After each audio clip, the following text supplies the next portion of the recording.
Welcome to another TalkTruth Series. I hope you guys are having a lovely little night. I'm having a wonderful day.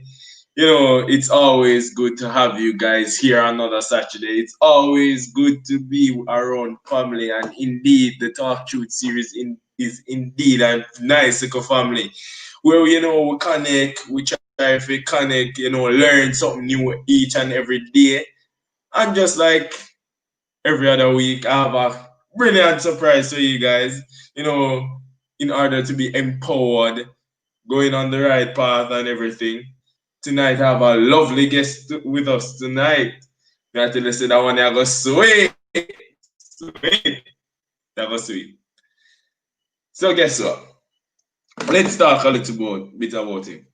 He found the love of writing early in his childhood and writing short story poems and even creating comic books with his twin brother, Cedric, where he served as a colorist and contributed to the writing of the character dialogue. He credits comic book writers such as the great Stanley, Brian Michael Bendis, and Frank Miller as his inspiration. As an adult, he traveled between Georgia and California, settling in California for a while to focus on music writing and creation. Yeah, you see it? We have some more for you. Soon he moved back to Georgia to answer the call of paper.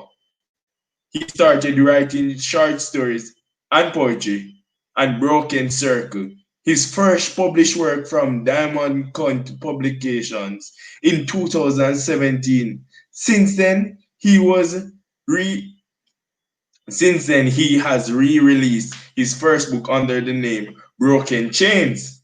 As an independent author, he also written and published The Road Less Traveled and was co-author of the anthology, sorry, anthology, Domestic Violence, Love Was a Battle, Stories of Survivors, and is the current host of the Authors Alley radio show, powered diversity of the Mind's Blasting Heat Radio.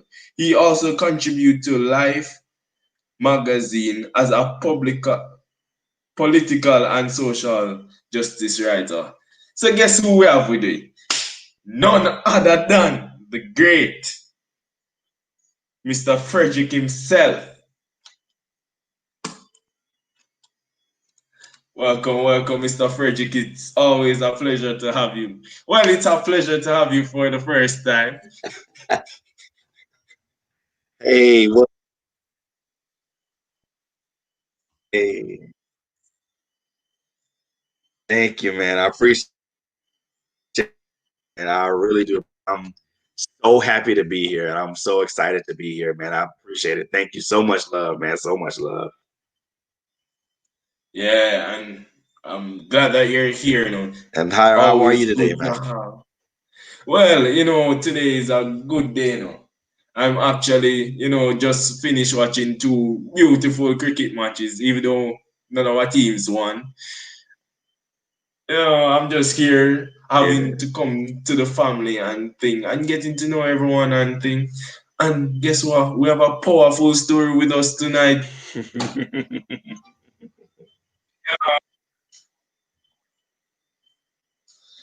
So, an author, radio show host.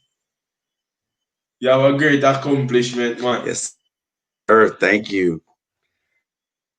Thank you for allowing me to be here on this platform.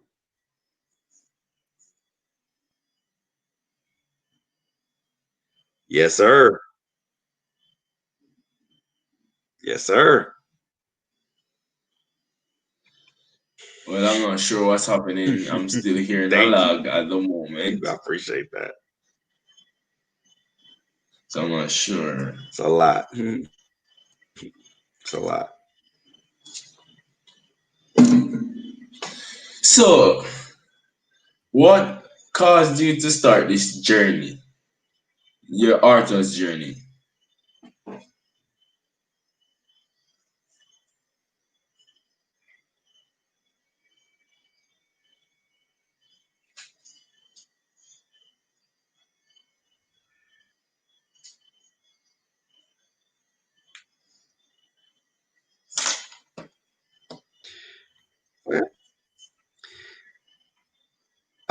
think that life events and the things that I've had experienced kind of pushed me towards that. I already gravitated toward writing. However, life events that kind of pushed that and more into the fore. I'd already been writing poetry. I'd already been writing short stories. And this is something I did since a little kid. But to do something full-fledged, such as a book, was something I hadn't done. So with that, certain life events have pushed me towards that. And I really want to try to put out a message that I felt was relevant to the times that we're going through at this time.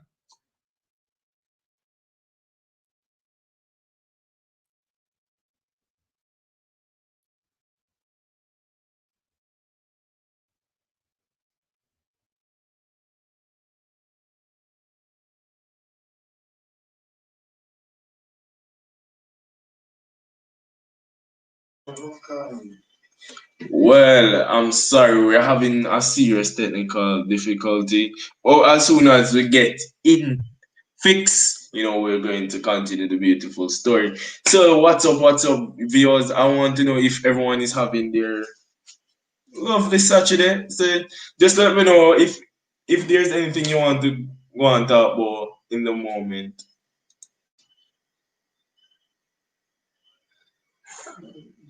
Hi.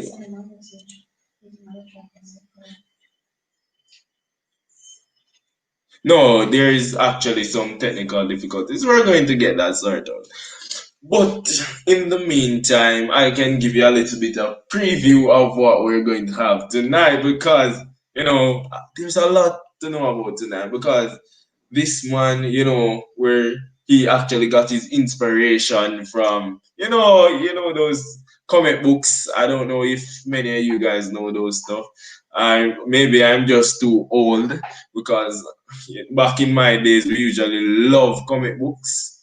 So yeah, he got the inspiration from that. He's a brilliant writer, and I've spoken to him before, and trust me, he has a lot to say. He's very diverse. He's actually a brilliant person. You shouldn't miss this interview. But as soon as we get everything sorted out, we'll fix it. We'll let you know.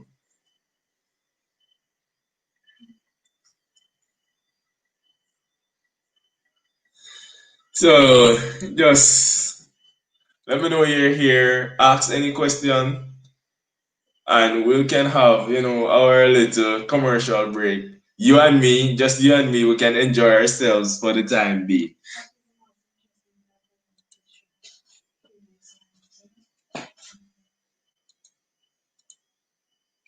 So we can have a little talk. So what did you really like about the series so far? What were your wow moments so far?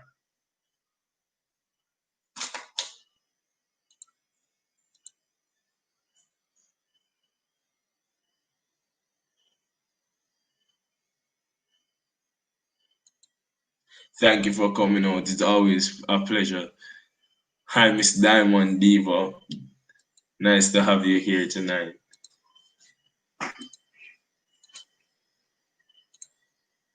What is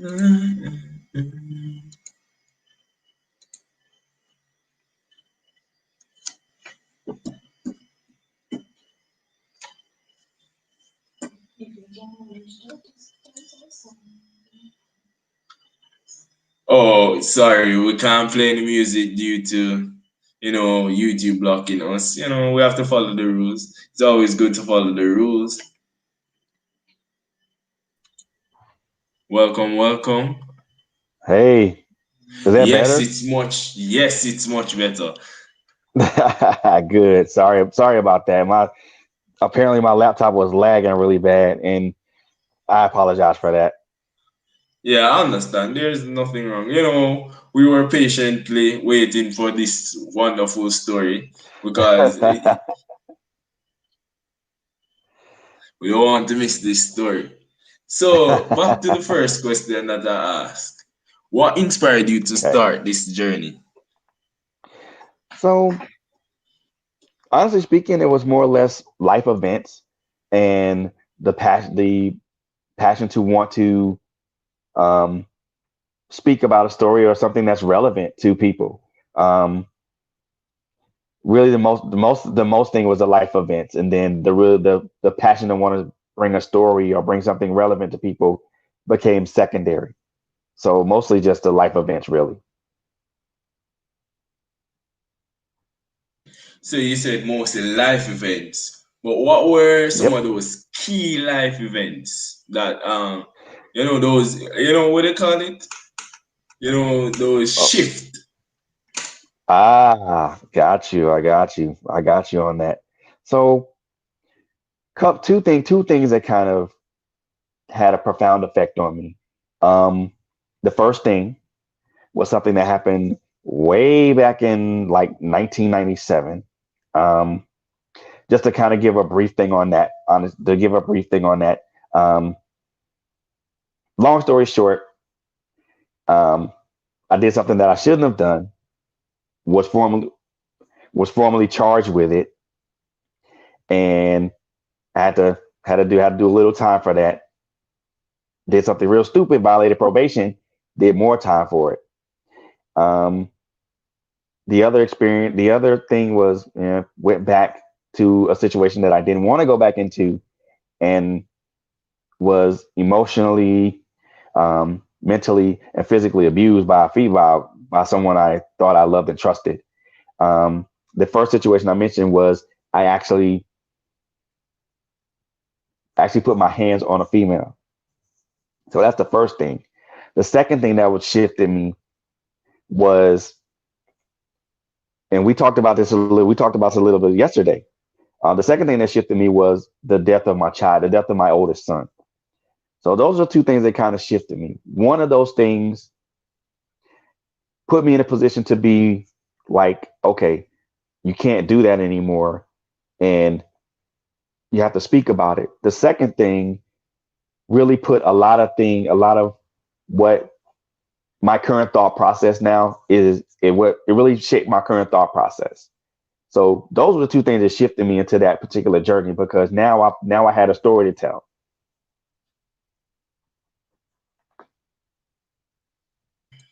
So I understand what you said, and whoa, Yeah. to lose a child, Yeah. whoa. Yeah. Even though we talked about it before, I'm saying hearing it again still hurts because it's whoa.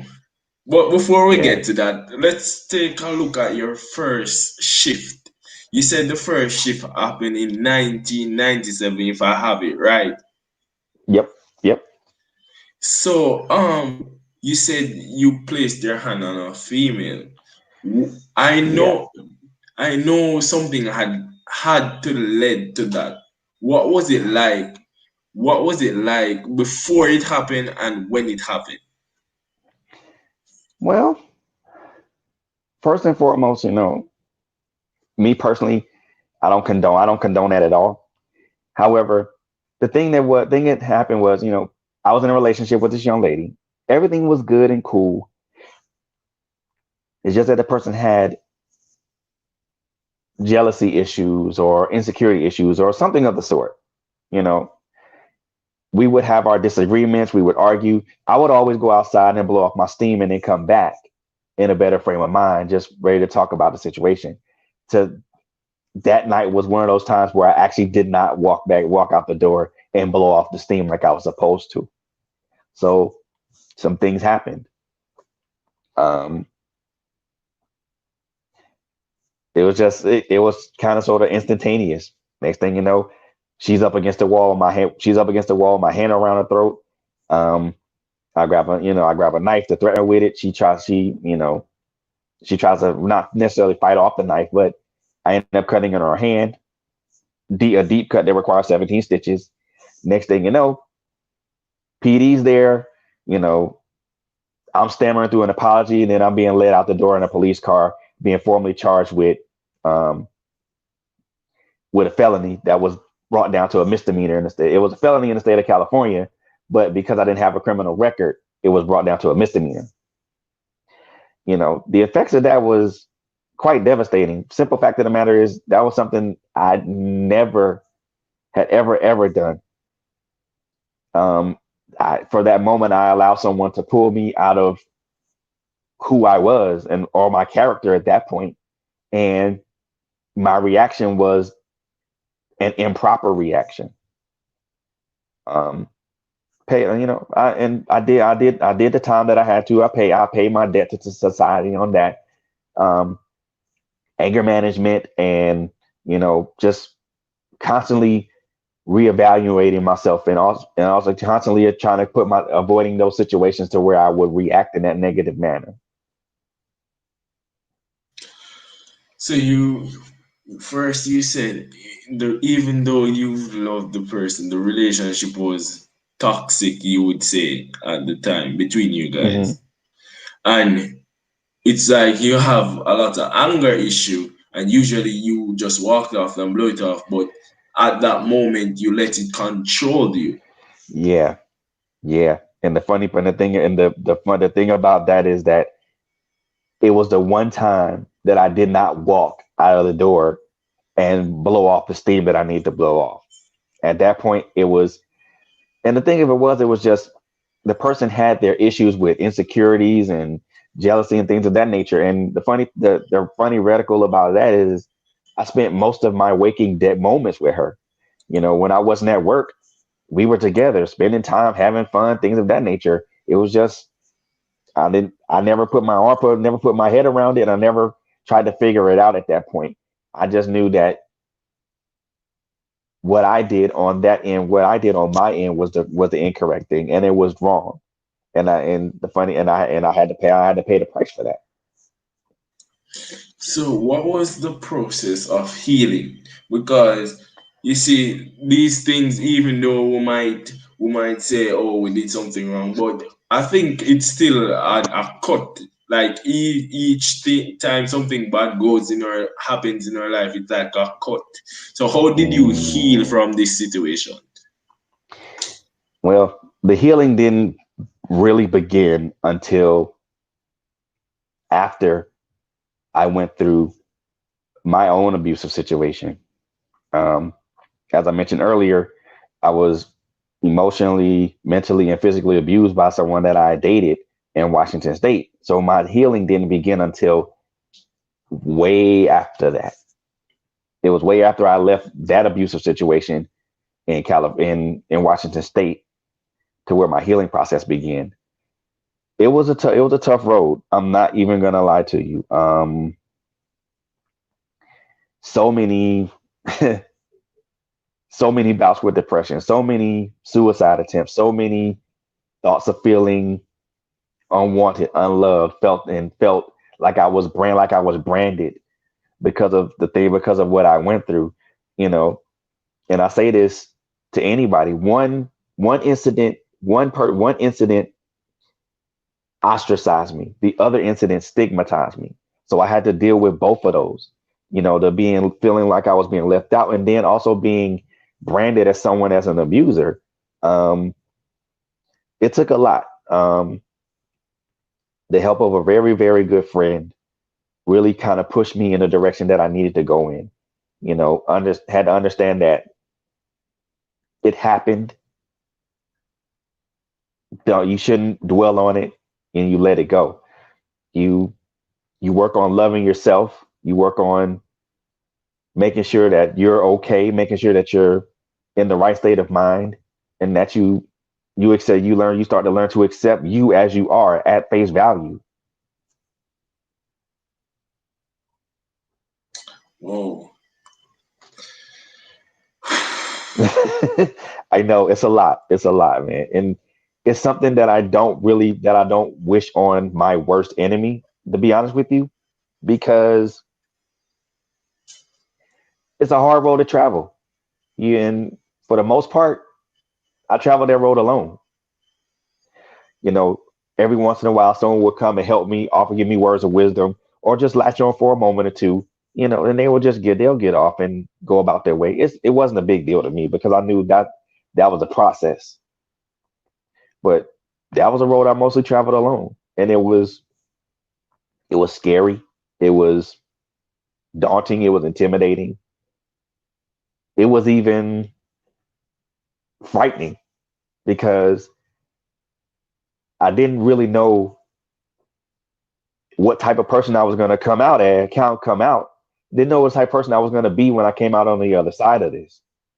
So I had no idea what type of person I was going to be when I came out on the other side of this, or when I finished this journey, or even if I even wanted to finish the journey at that point. You know, it again, having people that trust, that not won't say trust you, having people that believe in you, having people to push you and to continually push you made a difference. A good friend of mine that I'm still friends with to this day, continually just kept pushing me and pushing me. Look, don't stop here. This is just a resting point. You got to keep going until you get to the finish line. And eventually I got there. It wasn't easy, but I got there. It's not easy at all. Especially when you're dealing with right there. Yeah. And especially the fact that you did this all alone on your own. And these are experiences of something that we call magical, which is love. Because, you know, especially when we watch the Disney movie that we grow up with, you see how perfect these romantic movies are, and you say, yes, I someone might play out exactly like this. So no fairy tales. Yeah, it's actually no fairy tale at all. Even though you would wish it would have been a fairy tale. I did. Because the concept of love is magical. It shouldn't be. It should be fairy tale. It shouldn't be nothing else. It should be a fantasy world. Well, there's a difference between fantasy and reality, and where sometimes reality hits you harder than the fantasy, and you have to learn to make adjustments when the reality hits you, because now the fantasy part of it is gone, and now all you have left is this ugly reality. So after facing that ugly reality, have you fully healed enough to actually accept that love in your life? Because I know people that go through it that decide, say, yeah, no more lovey-dovey thing. I just me, myself, and I. You know, it's been difficult at times it was difficult for a while to put myself back in that situation, or put myself back into the situation where I could love someone or care about someone as deeply as I knew I could. But to say I'm fully healed from it, I could say confidently today, yes, because it doesn't. I'm not as triggered by talking about it as I probably would have been maybe 10, 20 years ago. So I'm not as triggered when I talk about it. It's something that I openly talk about now, and I have no shame in it, because there's no shame to be had. There's no shame to be had. You know, we're human. We make those mistakes. The important part of it is that we learn from it, and that we learn to forgive ourselves and continue to move forward. Oh. Yeah. But man, I say you're good. You're good. Man, I tell you, you're good, cause I know people go through half what you go through under there right now, cause they decide say, no sir, nah, I'm not all up on life no more.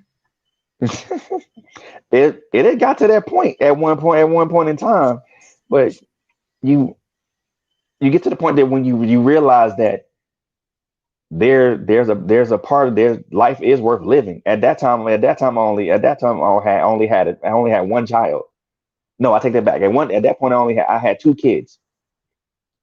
And I thought about them the whole time I was going through this whole process.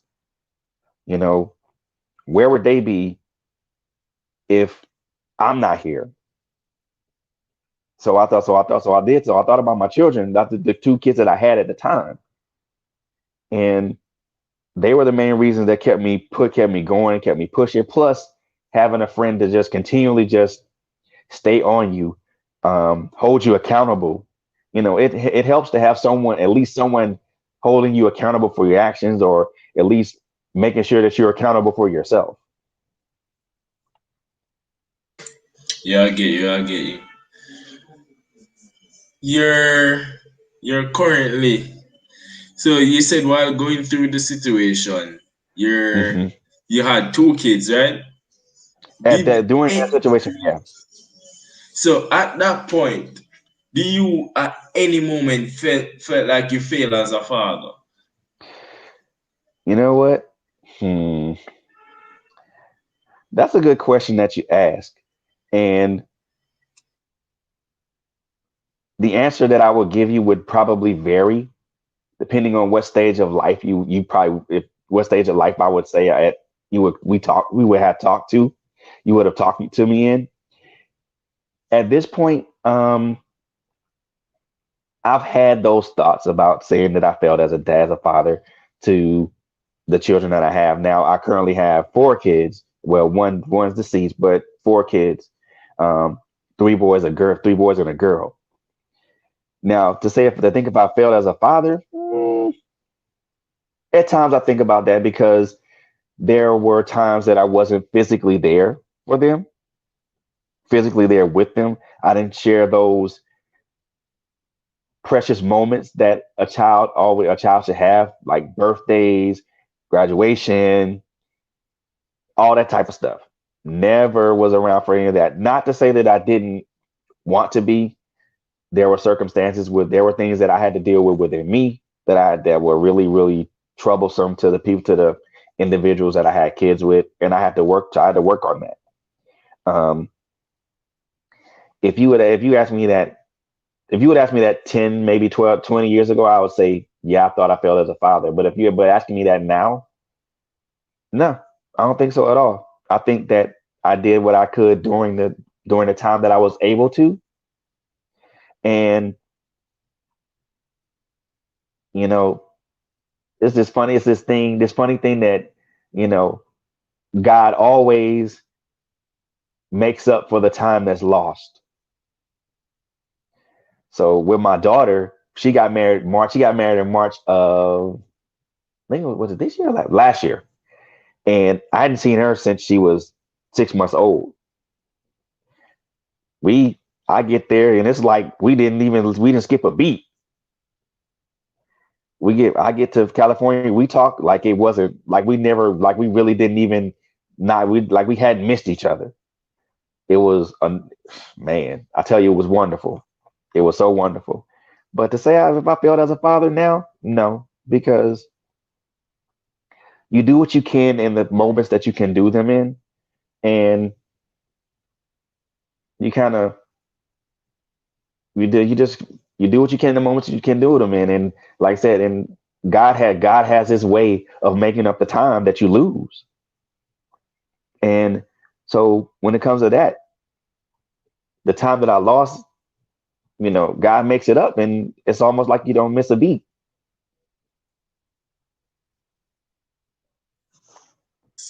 So let's take a break from this wonderful story and take a look at what the viewers are saying right now. So remember, you guys can give a shout out. You guys can let us know that you're here, and you can ask any question that you'd love for Mr. Frederick to answer, because we're all here to learn from each other.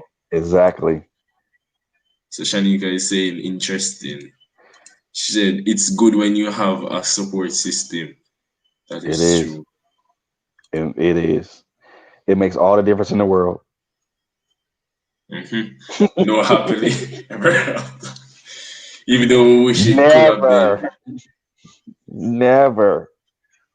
There's no such that the concept of happily ever after is a false concept. So if anybody tries to say that, no, that doesn't exist. It doesn't exist at all.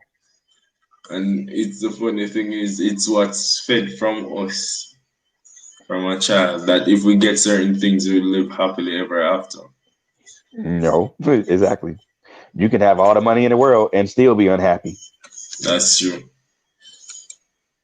I understand we want to hear this story. Come on, man. We are here to listen and to be blessed. Indeed. Yeah. Indeed. Yeah. Reality can be so real. But that's why it's called reality. Reality.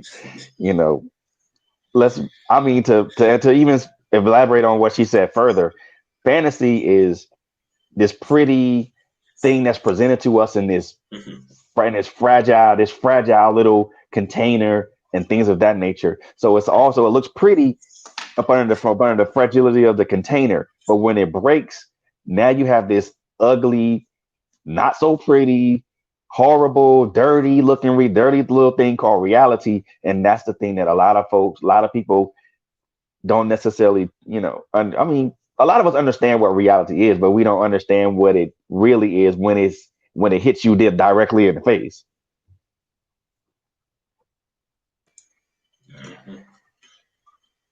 Oh, but as I said, still your story is amazing. Those 4 kids that you have, is it as is? Are you currently married right now? Just asking. Separated. Separated at this point in time. Do I like that situation? Not really, but at the same time, it is for the betterment of both of us. I understand. So, whoa.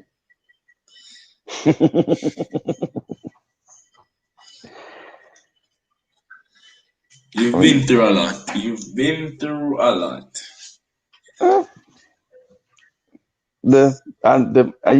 you're right about that. The thing of it is that through going through a lot, you come out the other side of all that a better person. That's true. That is true. That's true. It's like, think about it like this. You might take the stairs up, but you'll always be a floor higher than where you were before. Exactly. And that's true. New level. Yep. So you're at a new level right now. Well, I feel like you passed more than 50 floor already, because the amount of step you have to climb to reach at this position. You reach far. And it's good that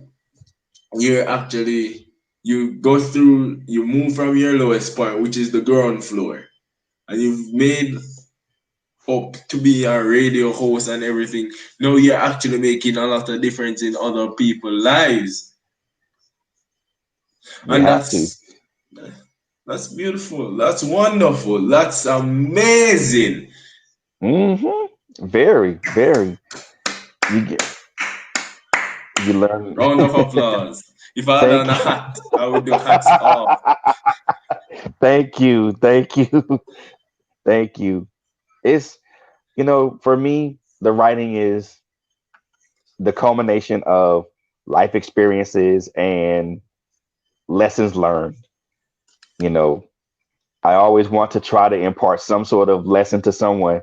If I can change a life or a mindset, in all honesty, my job is done at that point. Because I don't want to be the most popular guy in the room or the most popular writer in the world. That's not what I'm seeking. I just want to be able to change lives and be a positive influence on someone who may be experiencing the same things that I've experienced, or something that's even similar. So I ain't trying to be the most popular guy in the room. I just want to be the guy that helps someone. So, talk about shift one. Yeah. And if shift one hit you so hard, and then if you have a next shift two, geez, it's like you lick down the Great Wall of China, and the moment they think they make it in, they get that next one appear. Oh yeah. That, you know, and that one, when we, like I said, we talked about that one, that was the blockbuster. That was like the ton of bricks that hit me all at one time. And just to kind of, and I'll be brief with it, you know, because like I said, we talked about this in depth yesterday. So for the viewers that's listening, I mean, I'll be very brief. So in 2015, I get a phone call from my son's grandmother. She told me that my son had been shot and killed by a police officer. You know, funny thing, at this time, I was in a Walmart at that point in time, and I had an item in my hand. So time froze for me for like a period of, it felt like forever, but it was about 30 seconds. You know, so many things ran through my head at that particular point in time. So many questions I had ran through my head at that particular point in time, you know, and I was already in the store and I was grabbing things that I needed. So I went ahead and completed my purchase, went home, you know, told my family what happened. It was crazy. I'll say that. From the time I get the news, from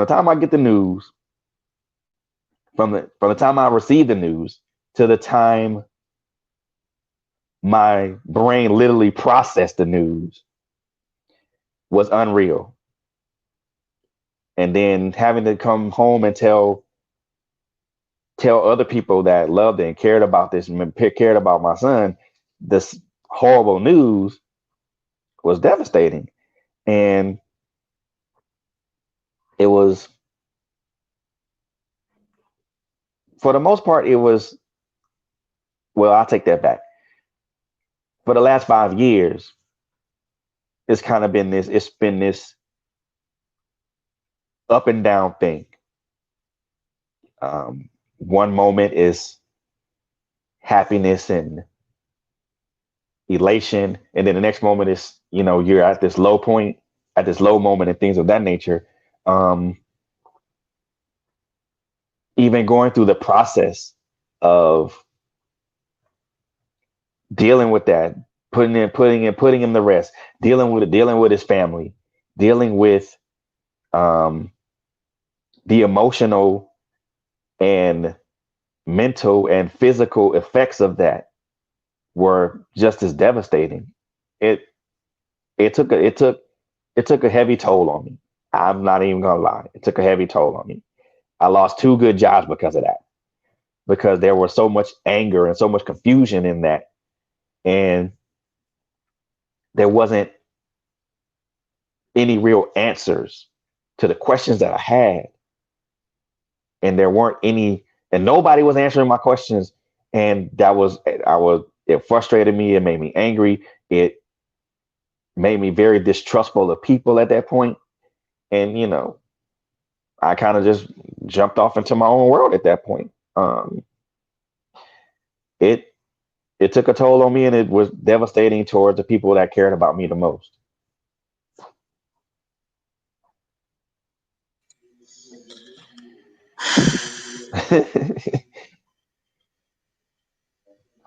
I'm taking a breather, just that. Take your time. That hit me heavy, just take your time, brother. Take your time. It's all right. That's for anyone who hasn't. I won't say for anyone who hasn't experienced that, but I'll say this to the people on your platform. You know, loss is loss, no matter the method of the person that you lose. Mm-hmm. whether it's through a violent means or whether it's through peace, whether they lose themselves peacefully in rest or whatnot. Loss is loss regardless. Mm-hmm. It's it's how you deal with it and how you persevere through it that makes you either a better person or a much a person that's going to continue to be in the mire and just continue to try to climb out. For a lot of us, I can speak for my own self. It was a bear pit. Mm-hmm. Consistently trying to climb out of it, trying to climb out of it. Once I feel like I'm at the top, well, I fall right back down again. Mm-hmm. Got to climb again. Once I get to the top, I think I'm at the top, and I fall right back down again. So it's something that you work at every day. You claw your way to the top, and you get there, and you try to stay there, and you want to stay in a happy place. But maybe there might be an instance, maybe like a picture that you see, or you hear something that sounded like something that they would say, or you come across a memory in your mind, and that triggers you right back to where you were, right back to where you were before. So now you got to climb out of that bear pit again. It's an emotional roller coaster. Mm-hmm. And I don't understand the pain of losing a child, but I understand the pain of losing someone close, because I lost my sister at 9 years old, and sometimes it feels like it was just yesterday sometimes. So I understand fully what you're saying. And it's not easy. Mm-mm. It's not easy. Ooh. And you see, one thing I always tell people, especially certain times, sometimes you may get a cut and it heals, but you can look at the scar and you remember what the pain was like. Exactly. That's a good way to look at it. You can get, but I also look at it in the sense that, no matter how many times, you get hit or you get cut, as many times as you get hit and you fall down, the object is to get back up. It doesn't matter, and and I'm not gonna lie. Sometimes you get hit so hard that you get knocked down, you want to stay down. And every time you go down, it's just that much harder to get back up. It takes much more effort to get back up. But no matter how many times you get knocked down, no matter how hard you get knocked down, it's important that you get back up. Even though it's going to take for a little longer for you to get back up every time you get knocked down, get back up. I love the fact that you use the knockdown thing, because I'm thinking about us boxing with life, and every time it hit us, and we got knocked down on the ground in the ring, we get up back, and when we get knocked down again, it's like you feel the effect of the previous knockdown, and then that one up on top of it, so say it's harder to get up and thing. Yeah. Yeah. And sometimes you can stand up and you get a little punch and that drain the energy. I saw it feel like in a life sometimes, Yeah, of course I do. I feel you on that. But the other thing that I've learned is that boxing is not just about the offense, it's also about defense. Mm-hmm. So you have to be able to defend those punches to prevent from getting knocked down. And you have to be able to move properly to avoid punches. Of course, your defense is not going to be solid, and some punches will get through. Mm-hmm. But if you know how to maneuver, you can lessen the sting of those punches and get knocked down less often. Mm-hmm. And sometimes you see the thing about the knockdowns and fighting an opponent, you have to understand the opponent. Mm-hmm. Yes, sir. So sometimes life might liquid away here, but say you learn from how you hit it that way then. So the next time when life about hit it the same way, you already have your guard up for that. Yeah. And then sometimes it's impossible to put your guard up against everything, because eventually you can only defend a certain area at any one given point in time.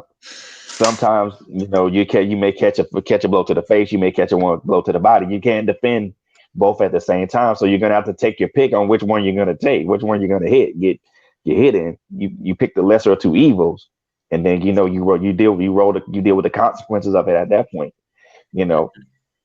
Me personally, I'd rather take a blow to the face any day than take a body blow. Those hurt way worse. I've never done boxing and I haven't been in fights. I was always a good youth, so I don't know what them feel like still. But I get what you're saying still. You said something about a loss is a loss.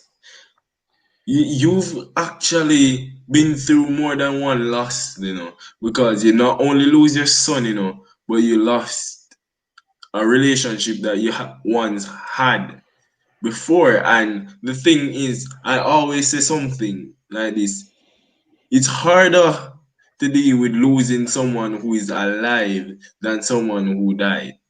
Sometimes I look at it because you see, knowing the person is alive and you still lose them, it's harder.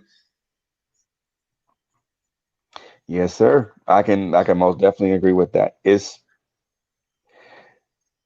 That's difficult because that person's still alive, and that you also know that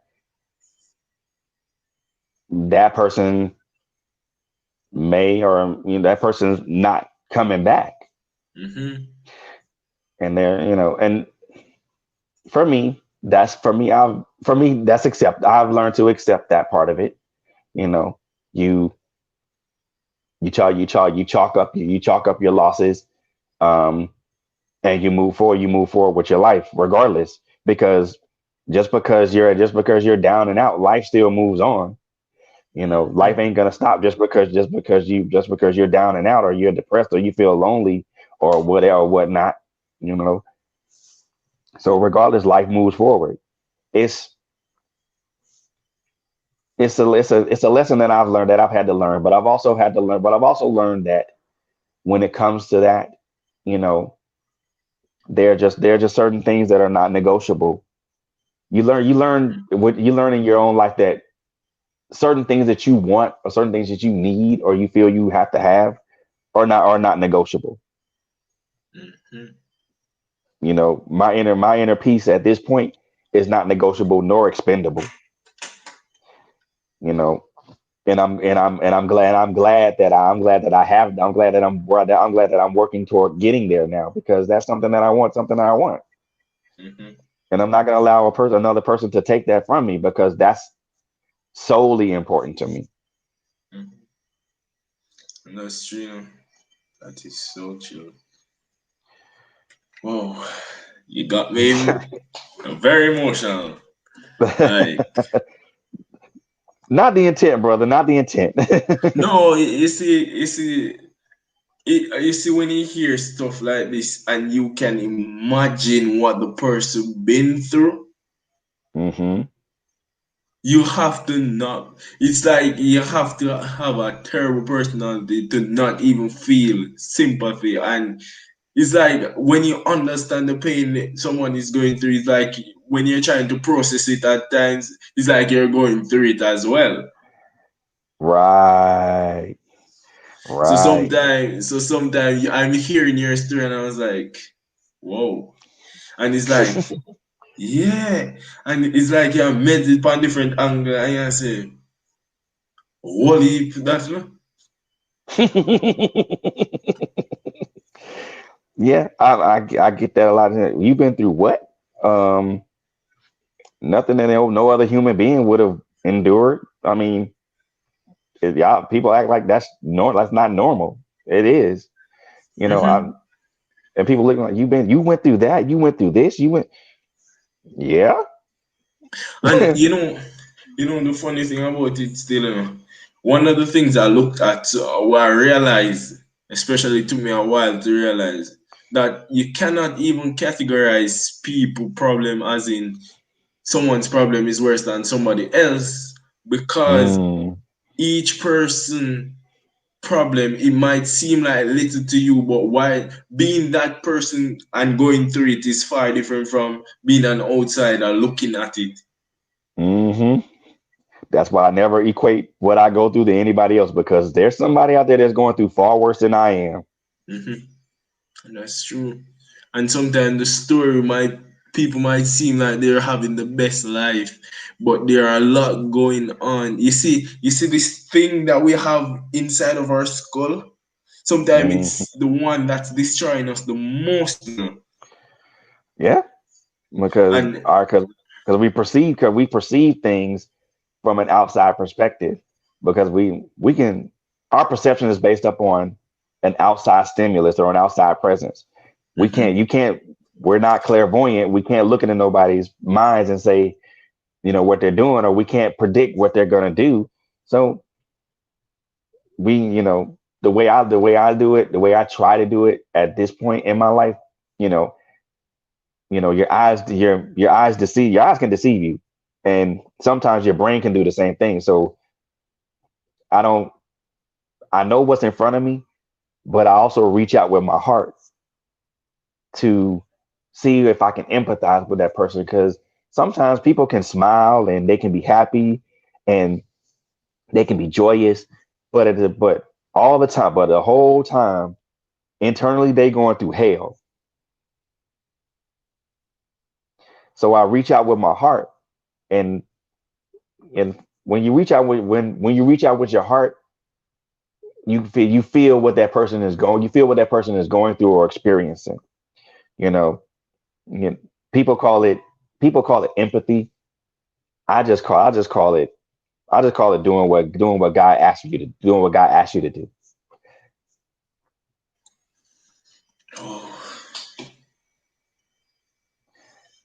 Because, and honestly, God's first command for us was to love one another.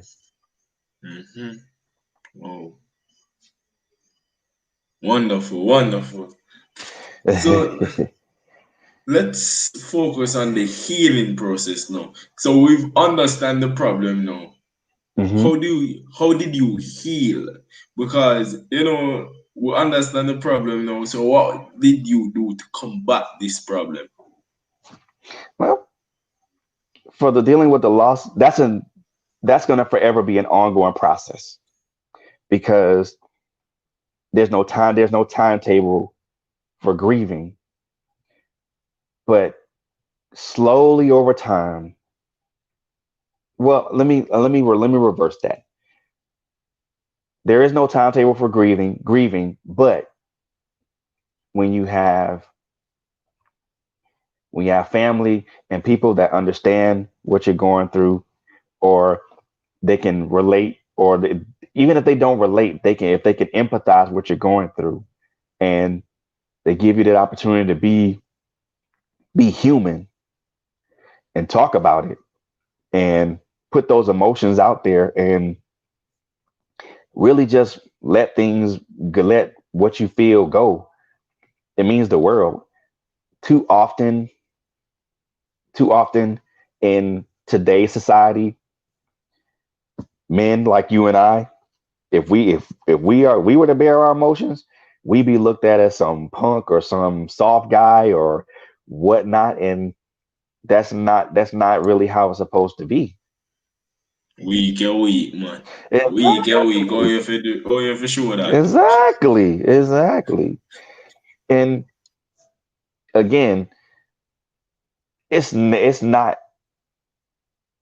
a weak action to cry, to bear your emotions, to speak on how you feel, and really just get folks to understand that.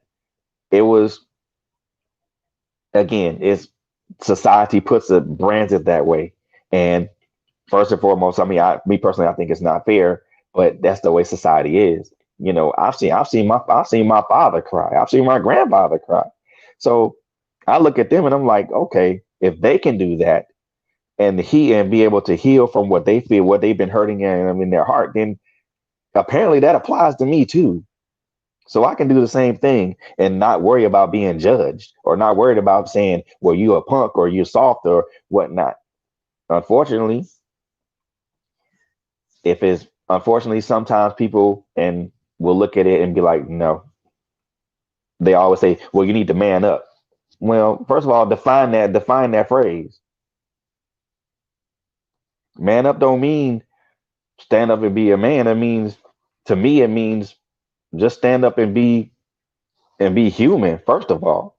Because, the Most High gave us these emotions and these feelings and all of this, and we should be able to be able to express that, especially as men.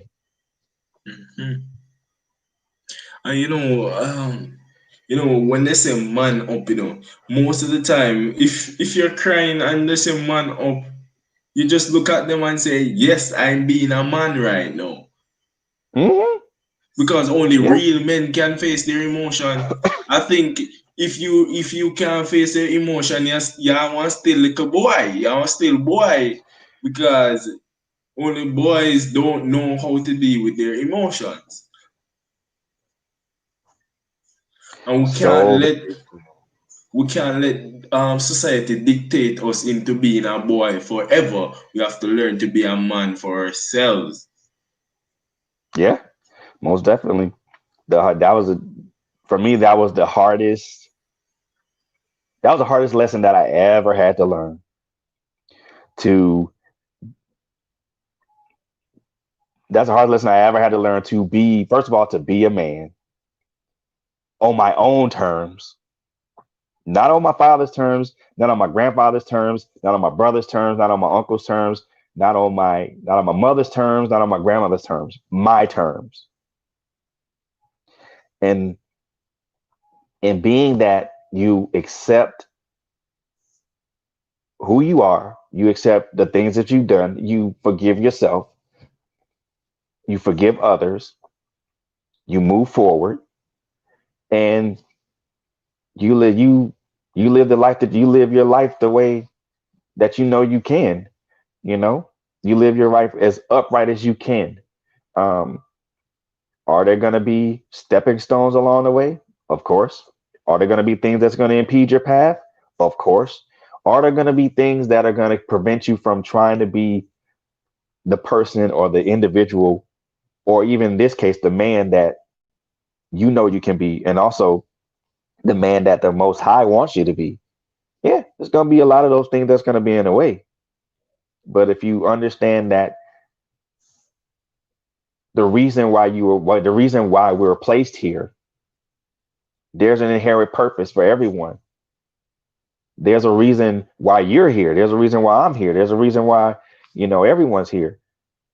It's the point of looking for that purpose. You don't have to look for your purpose, because your purpose, in some cases, your purpose and your your vision or your destiny is going to will eventually find you.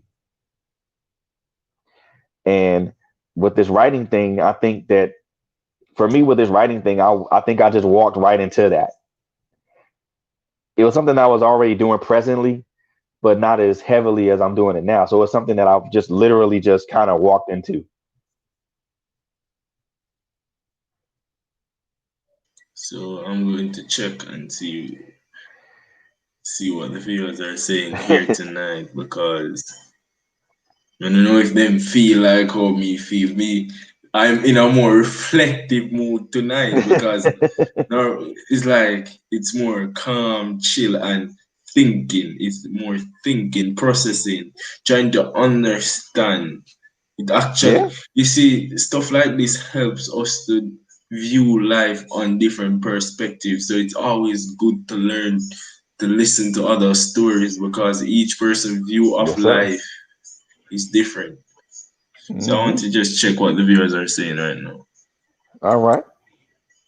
I am late, but better late than never. That is true. It's always True.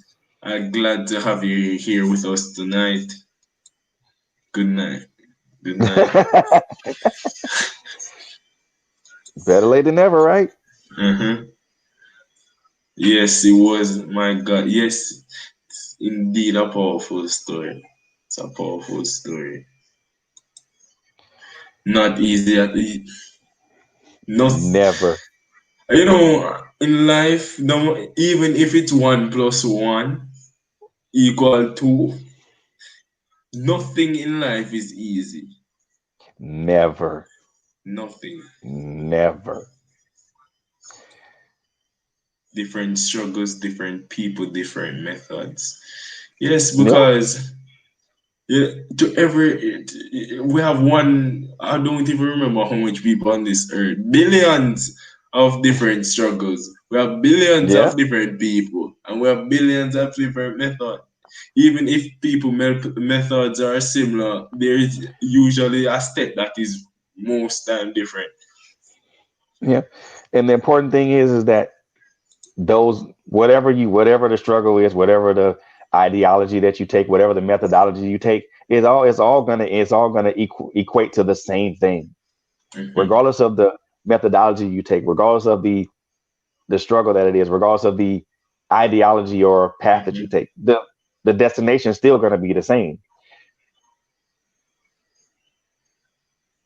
Mm-hmm. So in that instance, people, I get what she's saying because but the one thing I want her to know is that the destination or the result is Mm-hmm. still going to be the same. You know, Mm-hmm. if if you get to that point to where you find your inner peace, if you get to that point Mm-hmm. to where you are at peace, or if you even get to that point to where you accept what it is, and then it required that the end result of any struggle or any methodology that you take is that you always find a path forward. Mm-hmm. Yes.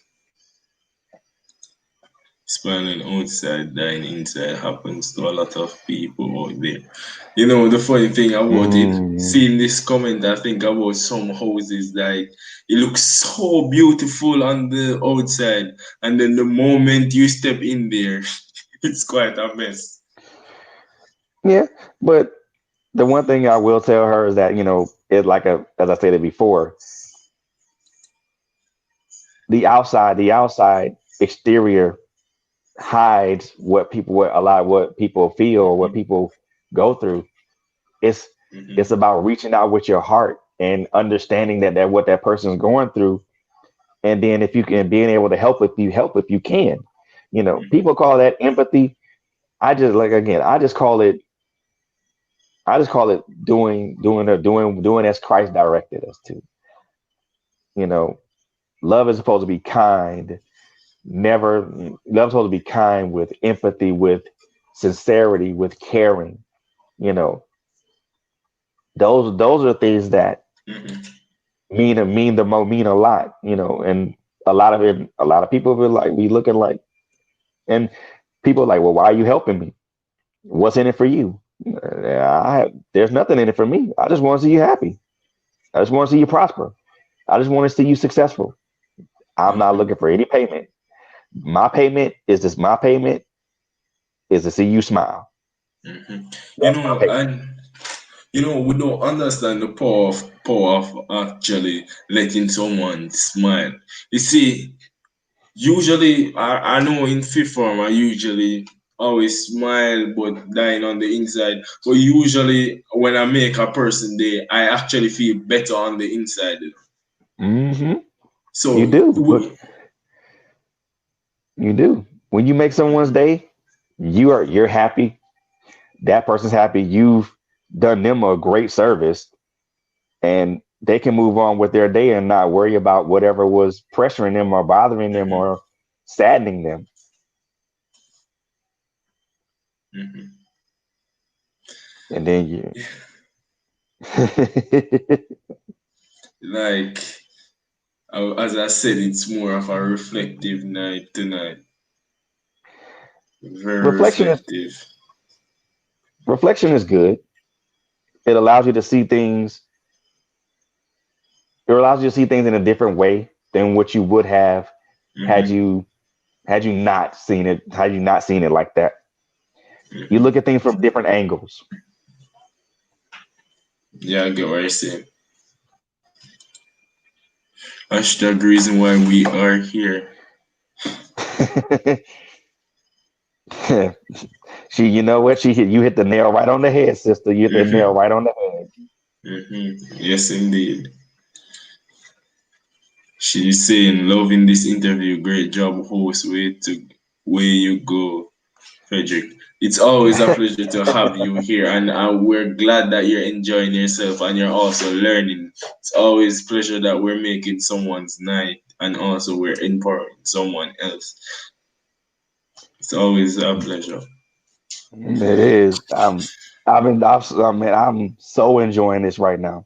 hmm Even though I'm not like, hey, and it's like it's like listening to a soothing music and you're enjoying it.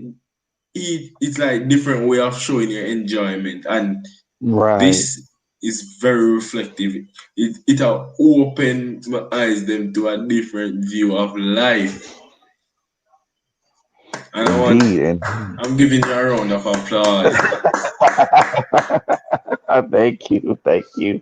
Uh, thank you. I mean, I know we spoke earlier in the week, you know, and I know we get that you're only like 18, but I think as you get, I'm gonna say as you get older, but as you become more and more comfortable with who you are, hmm your destiny and things of that nature, and also as you get older, hmm you start looking at things in a different way, and like, okay, maybe I should. And you start looking at things in a different way, and you start understanding why certain things are the way they are, and then you also look at things and be like, okay, let me not do that because that looks like it might be something that I don't want to hmm do, hmm or maybe, and then you start looking at life in a different perspective, like, okay, well, hmm maybe I shouldn't go that route. Maybe I should go this route. And you, as you get older, as you become wiser, and you're from talking to you, man, you're already wiser beyond your own years. So hmm big ups to you on that because you are wiser than your own years. But you and you can already apply that wisdom to the situations and the things that you go through as you continue to live this life. The funny thing that I've learned, and this is something that my father taught me, and I didn't understand it until maybe 2 years ago. hmm Life is number one, the best teacher, but it also is the harshest master. hmm And and to kind of translate that a little bit to how he said it, life can teach you a lot of things, and it's good for that. However, trying to master it is very, very harsh because no matter how much you think you got it and you think you got it down to a T, it's always something else. There's always something else you can learn. hmm You know the funny thing about life being the greatest teacher? My mom and I was in a conversation just recently. I think it was Thursday, if I'm not wrong. And she said to me, "We've been telling you this all along, you know." And see, when reality leak, I know, yeah, I get it. So sometimes, as what you said about life being the best teacher, sometimes our parents themselves are trying to teach us something, and we actually don't learn it until life and reality hits us, and you realize, Mhm. if me just listen, Mhm. only, Yeah. and And if you just listen to what I'm saying, you would have not gotten to that mhm. mistake. And you see, sometimes as I would always say, sometimes saying something will not give us the best understanding. It's more Mm. experience. If we don't experience certain things, we can't learn. Because you might always tell a child never to play with fire, but it looks so pretty. Why not play with it? We have to sometimes get burned in order to learn that this is why we're not supposed to play with fire. Hmm. And sometimes the best lessons are the ones that hurt the most, Uh-huh. unfortunately. Mhm. Yeah, so I love your story. Me don't know if you do. I think they call it autobiography. I don't know if you're doing one of that. Or if you could. I'm just saying that. But yes, I really love your story, and I'm not saying I love that the bad things happen to you. I'm not Mhm. saying that, but your story is so eye opening. Your story, because one, to hear someone heal from such an, I don't know if you'd call it an abusive nature or what you would call it. I don't know how you'd call it, but to first the two different shift in your life is like, yeah, drive forward and suddenly you reverse. Like the car just reverse. All you press gas, it just go back, and you don't know how. Yeah, of course. And I appreciate that because I mean, to be honest with you, the first shift was the first time that it ever happened, and from that instance, it had never happened again Hmm. And that's because good. that was a lesson learned. I don't want to go through that, and I don't want to be Hmm. in that situation no more. That's ugly, and I don't want to deal with that. So, but the second shift was something that really put so many things that I had took for granted in perspective. Um, you take your kids for granted, you take your parents for granted. Sometimes you take your own life and your life or your spouse or the person that you're with for granted. Hmm. It put a lot of things back into the proper perspective for me, and the reason it redefined the reason why I do what I currently do Hmm. now. Yeah. So just just as we get close to closing, tell me a little bit about your book, the Okay. books that you've wrote. All right. So the first book that I've written, it was first called A Broken Circle. It was published Hmm. under the publishing company Diamond Kut Publications in 2017. Hmm. Um, Basically, this book revolved around four characters. The premise of the whole book is about domestic violence. So each one of these characters experiences domestic violence in some way, shape, or form. Hmm. Domestic either it's either well, I won't say domestic violence. I will say abuse, Hmm. whether it's domestic abuse, whether it's abuse of self, or whether it's excuse me, or any other types of abuse. Um, that book that book focused directly on that period. Hmm. Um, the second book that I published, well, I take that back. Um, after my contract with the publishing company ended that I had, Hmm. I re- they were nice enough to give me back my original manuscript. So I reworked it and I added more content, added a little bit more dialogue, actually added information towards the end of the book Hmm. to how we could get help. So I re-released that as Broken Chains in Hmm. 2018 as an independent author. Um, the second book that I wrote, is basically the second part of a continuation of the first Hmm. book. Now this is called The Road Less Traveled. Now this deals with depression, suicide, loss, um, parental issues. Wait, just to stop you there, just a second. Did you just say the title is The Road Less Traveled? Yep. No, more I just say it even louder, because it's like me never hear properly. What you say name again?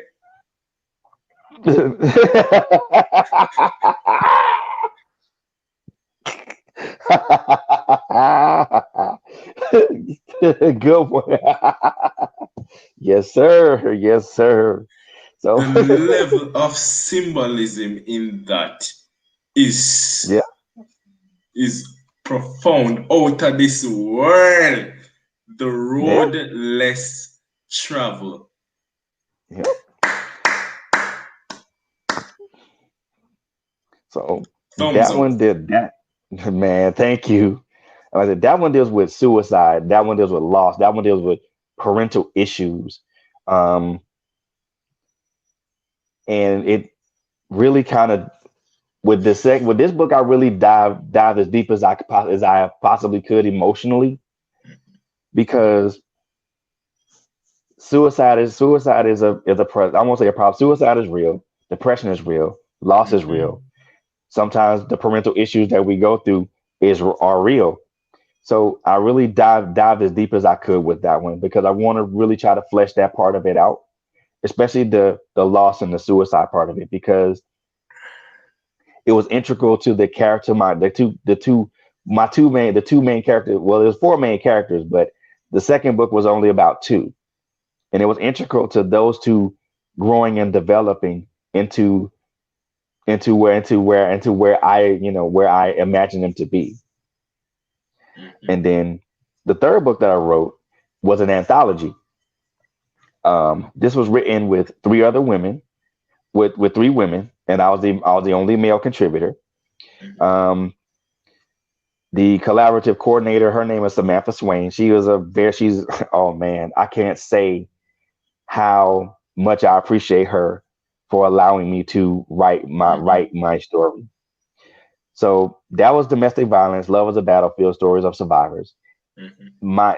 What I did, I wrote my story, and all the stories on there are true stories. I wrote my experience with being an abuser and also being abused. Describe the incidents in detail, and also describe the emotional and mental effects that it had on me.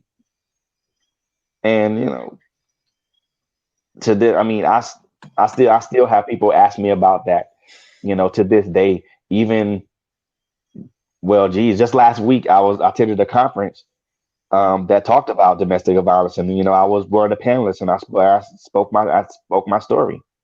A lot of people, and the panel, the conference had a lot of women in it, but they were in awe that, first of all, a man could really come up and speak about being an abuser and also being abused.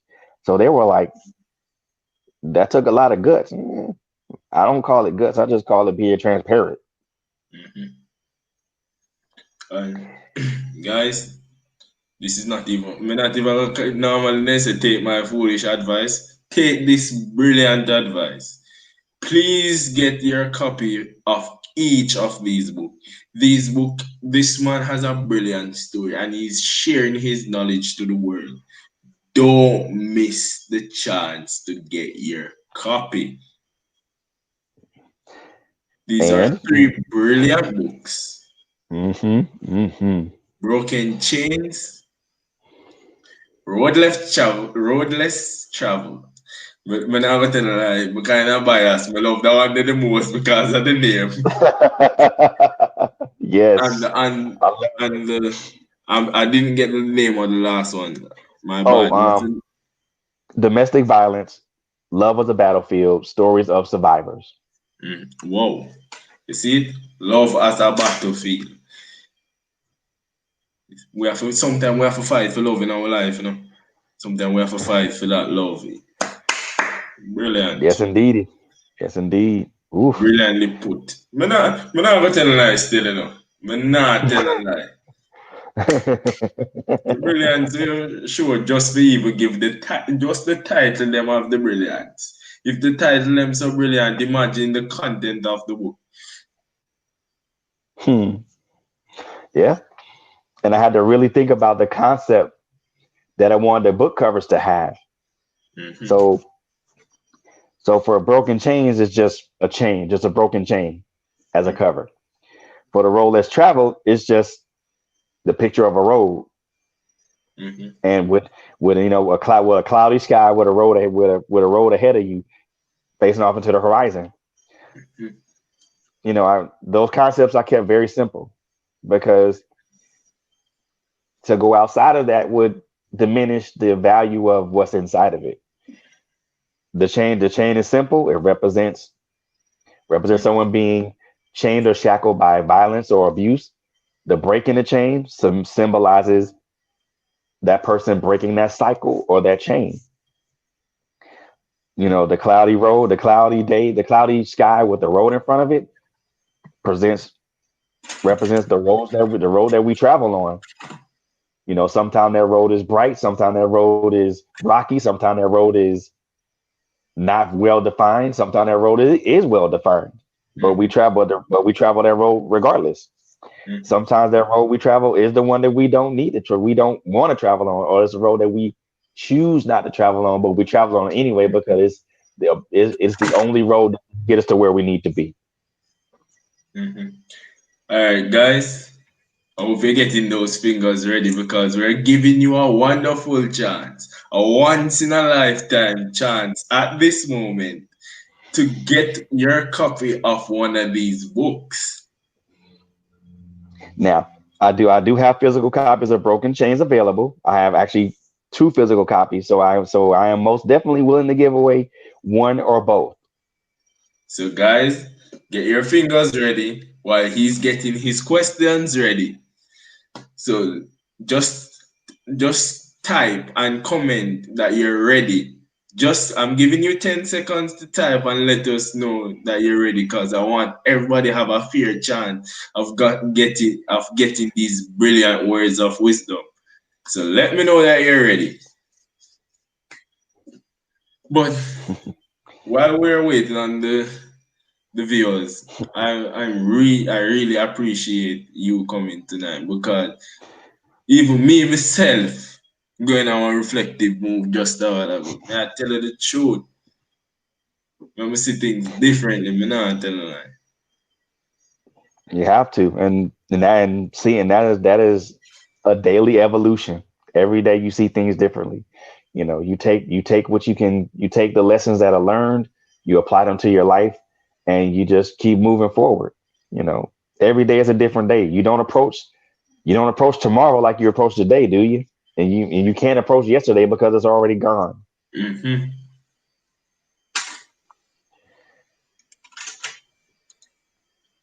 Even though the road is rough, we not give up. That's right. That's right.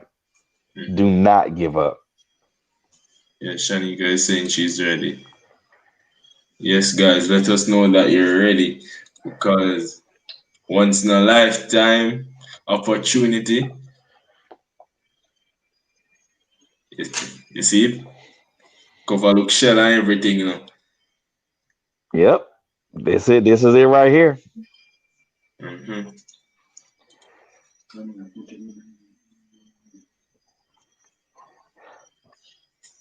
Yeah, man. Got two copies ready to get ready to sign and You give see away. it? You see it? I don't know. We are waiting for make we know you're already, you know. So in the meantime, since Shanika let us know she's ready, I think there are more who is ready. So let's ask the question.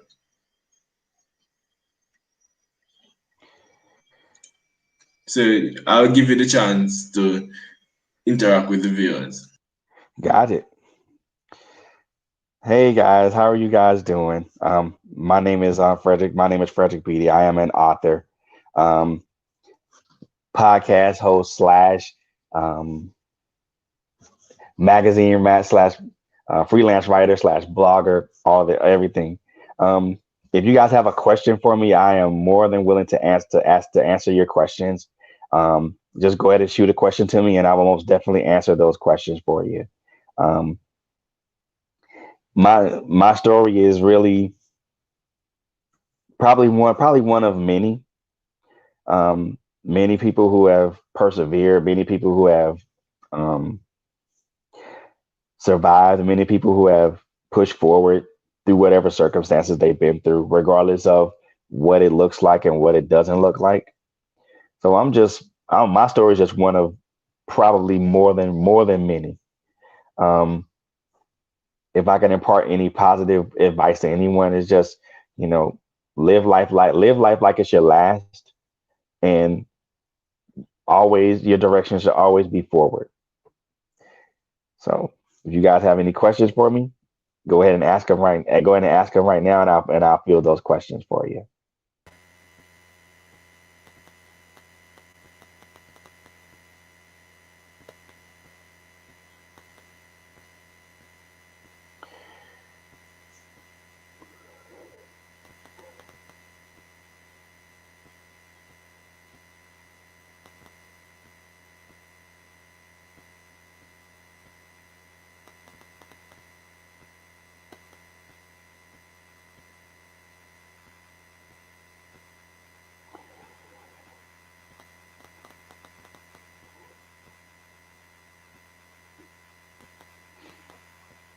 Guess nobody had any questions.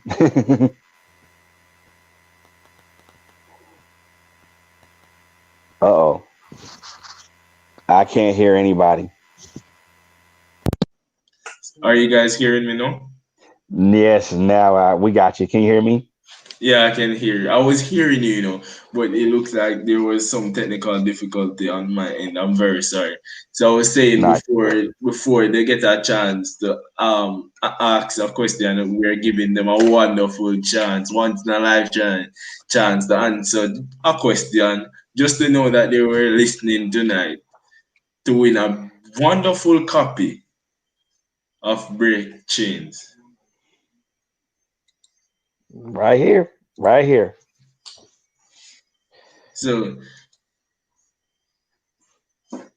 you can go and ask the question right now. So I guess that I mean anybody that's listened did anybody like did anybody get some knowledge out of this? Did they really did they kind of understand that what you go through is only part of the journey that you have, So that's your question, just to know if their eyes were open Yeah. and if they could share what Yep. they've learned tonight. Yep. To hear that? So the question of the night is, did your eyes open and what did you learn? Like when the teacher them done teaching in a class and they say, what did you learn today? So this is Is- us asking you guys what you learned today.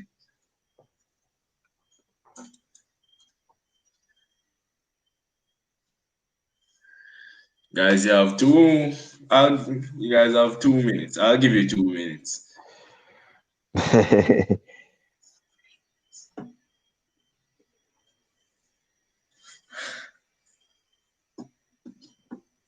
But I'm really happy to have you here with me today. Man, I am extremely honored. I am extremely honored. I thank you for allowing me to come onto your platform. I'm extremely honored. You see, being 18, they say 18 is the bridge of being a teenager and adult. So, right while being on the bridge, you've helped me help the transition a little bit smoother with your words of wisdom today. And I will keep it in mind because I'm not even going to tell you what I learned because we don't give them a chance to cheat. So, Hey, if someone can impart those words of wisdom to you and it gives you a chance to it gives you a chance to have that one up type of thing, by all means, why not? mhm, That means you're already ahead of the game. mhm. So we're just going to play a little bit of music for you guys.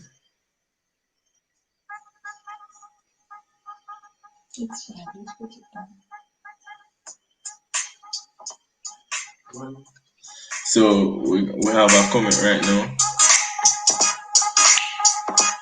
Hey. Hey.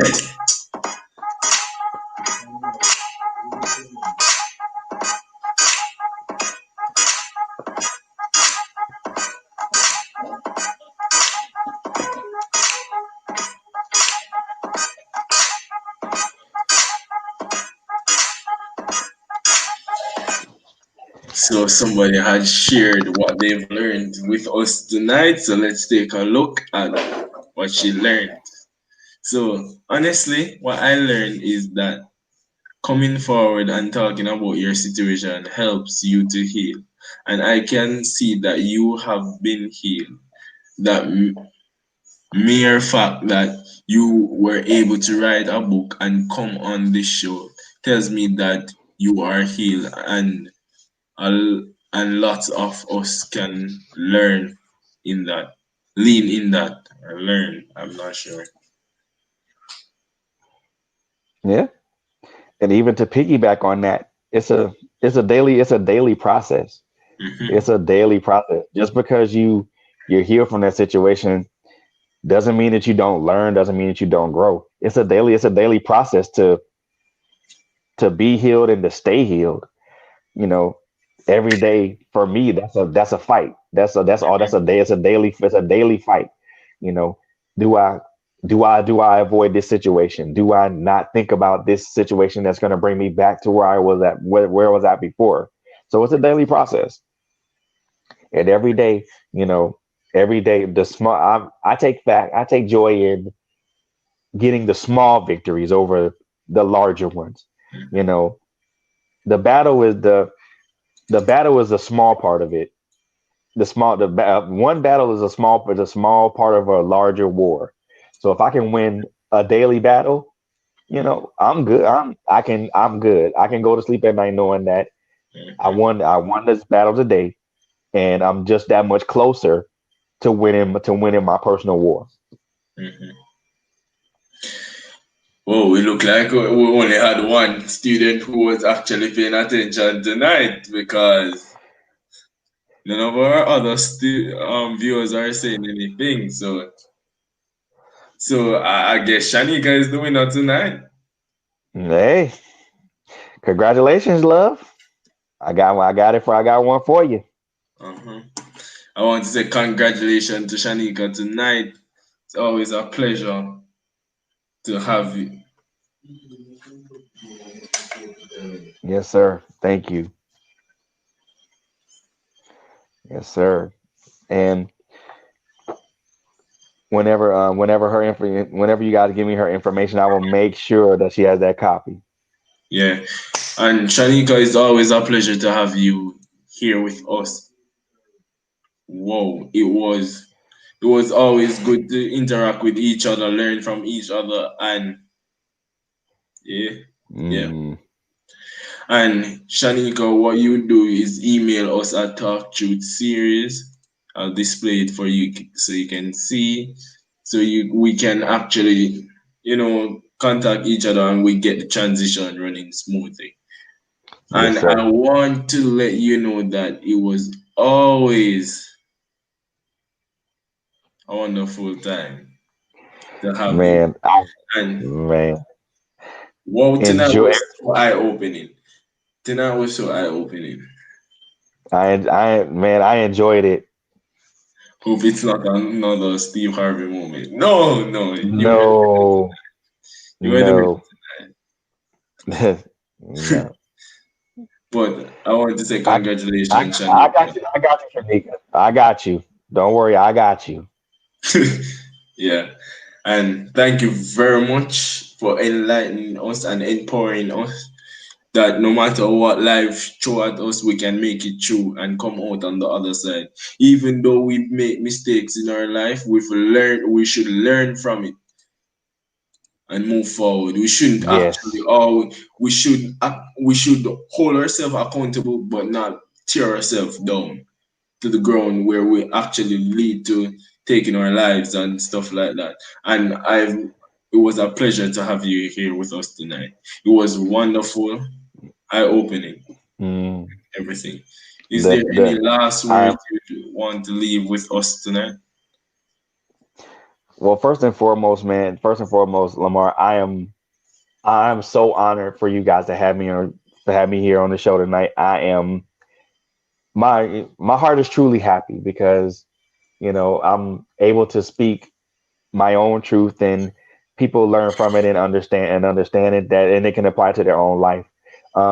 The one things that I do want to kind of impart with people is that, first of all, you can find me if you're looking for any of my books. They're all are on Amazon.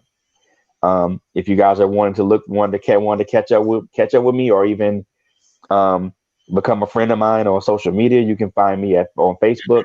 Just search Frederick Beaty. I'm also on Instagram. You can also my screen name there is Mr. Beaty.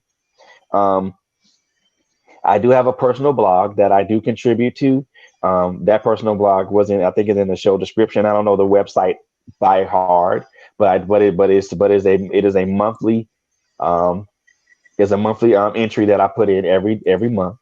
If you guys want to know a little bit more about me in a more intimate manner, or even in a more personal matter, you can go to my personal blog, and that gives me my personal innermost thoughts about certain things or certain subjects, or even an evaluation of my own self.